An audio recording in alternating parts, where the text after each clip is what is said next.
Hello and welcome to the latest investment market update.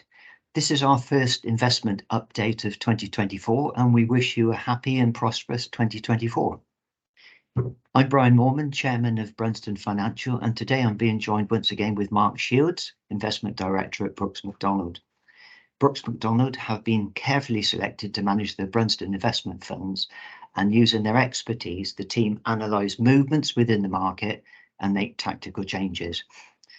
In this video, Mark will be answering some topical questions and provide us with a wider context as to what has been happening in investment markets. So, good morning, Mark, and thanks for joining us.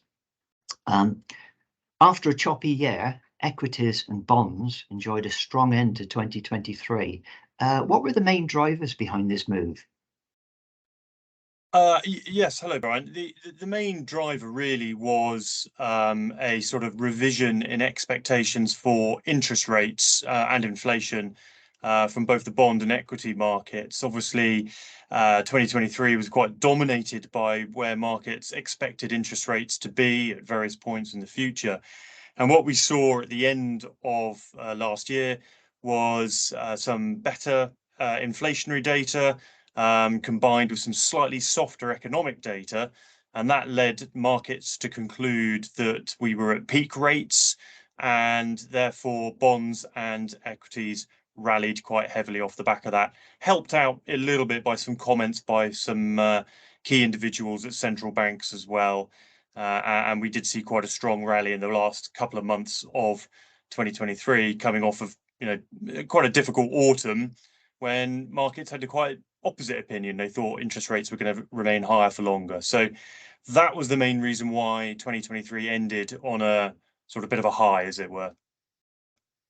Okay, and what is the outlook going forward for inflation and interest rates into this year and beyond, Mark? Yeah, it's a really difficult one to really pin down. I mean, I think again, 2024 is probably going to be dominated by inflation and interest rates. As I said, we have seen some softer inflationary numbers come through, but actually some of the more recent data that we've seen from the US, that we had some data through in early January, basically showed that inflation hadn't really moved very much.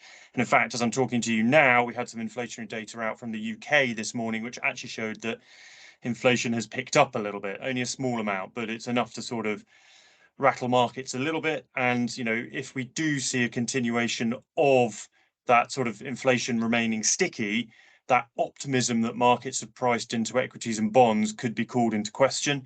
And so we do think that given how far things have moved in the near term, almost priced for, a specific, very kind of good outcome with regards to inflation. If that doesn't pan out, then we might see softer performance from equities and bonds off the back of that, but we'll have to wait and see.